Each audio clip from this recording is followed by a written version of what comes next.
I never thought a sunny afternoon on my family ranch would turn into the most terrifying day of my life. The sun was barely breaking over the horizon, birds chirping, the smell of fresh hay in the air, and then it happened. A letter arrived from the Homeowners Association. Normally these letters are about something minor, a fence, a small complaint, maybe a noise issue, but this one was different. This one didn't just threaten me, it threatened my family, our legacy, and everything we had worked for. The envelope was thick, intimidating, stamped with bold letters that immediately set my heart racing. Final notice. Immediate action required. I tore it open and read the words slowly, as if they might be some cruel joke. The HOA claimed my property was out of compliance, demanded $60,000 immediately, and insisted that failure to comply would result in legal action. Or worse. My ranch, the land that had been in my family for generations, was under threat. And the kicker? They wanted it gone. Or at least they wanted us. Terrified enough to pay up without question. I remember looking around the ranch, feeling the wind brush against the open fields and the smell of the livestock in the pens. This land wasn't just a plot of dirt and fences. It was home. Every corner held memories. My father teaching me to ride horses. My mother tending to the garden. Family dinners under the old oak tree. And now, some distant, faceless authority wanted to take it away. Just like that. The next hours were a blur of phone calls, frantic texts, and deep breaths. Friends and neighbors warned me, don't fight them. It'll cost you more than it's worth. But something inside me refused to bend. This wasn't just about money. It was about principle, family, and standing up to injustice. I knew that if I gave in now, I'd regret it for the rest of my life. By sundown, I had made a decision. I wasn't just going to comply quietly. I wasn't going to let a bureaucrat dictate the fate of my home.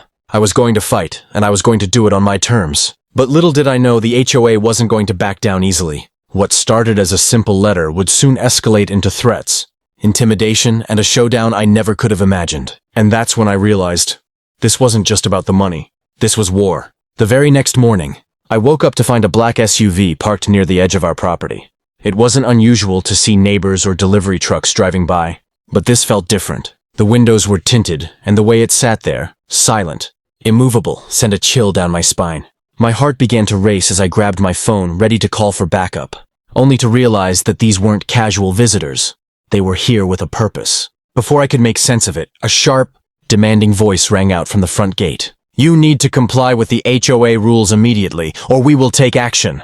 My stomach dropped. I knew that voice. It belonged to none other than Karen, the infamous HOA representative everyone in the neighborhood dreaded. Her reputation for intimidation was well known. Screaming matches, threats, legal loopholes exploited to the extreme. And now, she had set her sights on my family ranch. I stepped outside cautiously, trying to remain calm. This is our property. We've done nothing wrong, I said firmly, but she didn't flinch. Instead, she leaned forward, hands on her hips, and spat out the words that made my blood boil. You have 48 hours to pay the fine, or we're taking legal action. Don't test us. Her tone wasn't just threatening. It was personal, like she was trying to provoke fear. I could feel the tension rising as she gestured toward the ranch, as if claiming ownership by sheer force of will. I clenched my fists, anger and fear battling inside me. This wasn't just a warning anymore. It was an attack on everything my family had built. I had to think fast. If I made one wrong move, this confrontation could escalate beyond repair. But backing down wasn't an option. I knew the law, I knew our rights, and I had faith in standing firm. This is our land. We will not be intimidated. You can try to threaten us, but you will not succeed, I said, keeping my voice steady, though my heart was pounding. Karen glared, clearly not used to being challenged. But she finally stepped back, muttering something about escalating this to the next level. That was a promise, not a threat, and I understood exactly what she meant. I had just lit the fuse, and there was no turning back now. By the time she left, the ranch felt quieter, but the weight of what was coming pressed down heavily. I knew this confrontation was only the beginning. The battle for my family's land had officially begun, and it was going to test every ounce of courage I had. The next morning, the quiet of the ranch was shattered. I woke to find multiple official-looking letters scattered across the porch, some nailed to the gate. Each one carried the same message. Immediate compliance. Required. Legal consequences. Imminent. But these weren't just letters anymore. There were notices about liens, fines, and threats of court action. The HOA wasn't bluffing. They were serious. And they were coming for us. I walked the property, surveying every fence post, every corner of the land. My mind raced. Every decision now had consequences. Every action could escalate or defuse the situation. But one thing was clear. I couldn't let fear dictate my actions. My family's legacy wasn't negotiable. By midday, I heard the rumble of engines, several cars pulling into the driveway. It was Karen again, accompanied by a few others who looked like they were ready for confrontation. They marched onto the property, clipboards in hand, taking notes, snapping photos, and muttering about violations. It was deliberate, invasive, and infuriating. My instinct screamed to run, but I didn't. I stood my ground. "Step off our land," I shouted, my voice echoing across the fields. My father's old shotgun rested in the corner of the barn, not because we ever wanted to use it, but because we believed in protecting our home.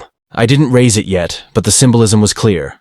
We were not helpless. Karen froze, clearly surprised by my resolve. Her minions hesitated, unsure how to proceed. This was no longer just a legal threat. It was a battle of wills. I could see the irritation in her eyes, the way she clenched her jaw. She wasn't used to being challenged, and she certainly wasn't used to being met with defiance instead of submission. Hours passed like this. Every move they made, I countered calmly but firmly. I documented everything, called our lawyer, and even got neighbors to witness the harassment. Slowly the tide began to shift. Karen realized that intimidation alone wouldn't win this fight. She could throw fines and letters, but she couldn't force compliance when we stood unwavering. As the sun dipped behind the horizon, the group finally retreated, muttering threats about the next step. But as I watched them leave, a wave of determination washed over me. I knew this wasn't the end. It was only getting more intense. The real test was yet to come. Our ranch had survived the first wave, but the storm wasn't over. And deep down, I knew the next confrontation could change everything. The tension had been building for days, and I knew Karen wouldn't give up easily. The next morning, I woke to the unmistakable sound of tires crunching on gravel. This time, there were more vehicles, more people, and cameras aimed at my property. Word had spread, and I realized she was trying to make a public spectacle, hoping to intimidate me into submission. But I wasn't backing down, not now, not ever. I stepped outside, the morning sun casting long shadows across the ranch. Karen approached with that same smirk, but there was a noticeable tension in her posture. She tried to appear confident, but I could sense hesitation. Her previous attempts to scare me had failed. This confrontation was different. It was personal for both of us, and neither side would yield easily. "Pay the fines or we escalate immediately," she barked, her voice sharp and demanding.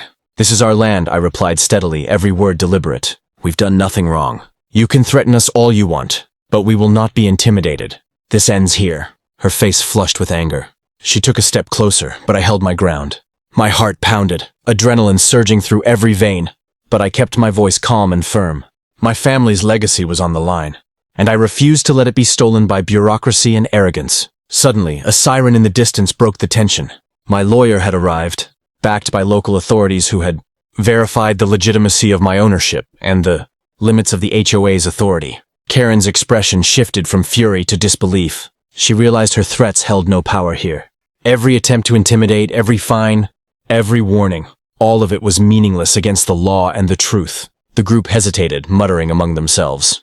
I stood with my family behind me, a united front that no amount of bullying could break. Finally, Karen turned on her heel, storming back to her SUV. She knew the fight was lost, at least for now.